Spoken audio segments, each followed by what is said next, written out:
حق مہر کا تعین یہ واجب ہے اور عورت کا حق ہے۔ شوہر کی حیثیت کے مطابق حق مہر متعین ہو۔ زمانہ نبوی میں کچھ لوگوں نے حق مہر میں کھجوروں کا پورا باغ بھی رکھا ہے اور کچھ لوگوں نے بہت کم حق مہر بھی رکھا ہے۔ یہ شوہر کی حیثیت کے مطابق ہوگا۔ لوگ اس میں بھی افراط و تفریط کا شکار ہو جاتے ہیں۔ کچھ لوگ نمائش کے لیے زیادہ حق مہر رکھ دیتے ہیں جس کو بعد میں ادا نہیں کر پاتے، اور کچھ لوگ یہ نیت رکھتے ہیں کہ وہ جب ہماری بیوی بن جائے گی تو پھر ہم دیں یا نہ دیں کوئی فرق نہیں پڑتا۔ تو فرمایا گیا کہ جو حق مہر کے تعین کے وقت یہ نیت کرتا ہے کہ میں حق مہر ادا نہیں کروں گا وہ بدکار ہے۔ تو حق مہر حق بدعہ ہے، یہ عورت کا حق ہے اور اس کو ادا کرنا ہی ہوتا ہے۔ یہ شوہر کے ذمے قرض ہے، اگر وہ نقد ادا نہیں کر پایا تو پھر اس کے ذمے ادھار ہے۔ جب عورت چاہے مطالبہ کر کے اس سے وہ حق وصول کر سکتی ہے اور اس پر اس سے ناراض ہونے کی ضرورت بھی نہیں ہے۔ تو نہ تو حق مہر اتنا رکھنا چاہیے کہ جس کو ادا نہ کیا جا سکے۔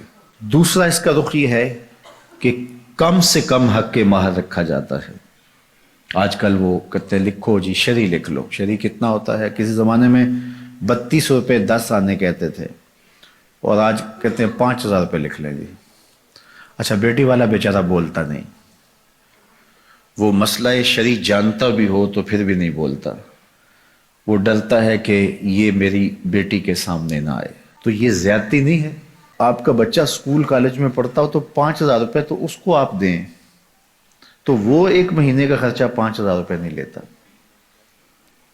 اور یہ عورت اپنے آپ کو تمہارے سپرد کر رہی ہے، اور یہ اس کا حق بدعہ ہے، اس نے خود متعین نہیں کیا، یہ حق اس کو اس کے رب نے دیا ہے، اور تم 5000 روپیہ دیتے ہو۔ اور حیثیت تمہاری دیکھو، تمہارے انداز دیکھو۔ ایک دوست بتا رہا تھا کہ ایک آدمی نے جو ہے وہ کارڈ چھپوائے ہیں تو وہ 9000 روپے کا ایک کارڈ ہے، 9000 روپے کا، تو جو دوستوں کو بانٹے اس کا کل خرچہ 45 لاکھ روپے آیا ہے۔ تو حق مہر بتاؤں تو آپ حیران ہو جائیں، تم نے اس خاتون کو اتنا بے توقیر کر دیا ہے، پہلے دن ہی تم نے اس کی قدر و قیمت کا لحاظ نہیں کیا، اس کی عزت افزائی نہیں کی۔ یہ اس کے لیے سادہ لفظوں میں سلامی تھی جو اس کو اپنے نکاح کے ساتھ پیش کرنی تھی۔ تو یہ بات ذہن میں رکھیے کہ جو حق مہر ہے یہ حق بدعہ ہے، یہ عورت کا حق ہے اور یہ میرے رب نے مقرر کیا ہے اور یہ واجب ہے۔ جو ادا کرنا ہو وہ رکھنا چاہیے، نمائش کے لیے نہیں کہ بعد میں وہ ہماری بیوی ہوگی ہم دیں نہ دیں، نہیں، ایسا نہیں ہے۔ ہو سکے تو نقد دیں لیکن ادھار بھی کیا جا سکتا ہے۔ عورت چاہے تو معاف بھی کر سکتی ہے لیکن اس کو مجبور نہیں کیا جائے گا۔ لیکن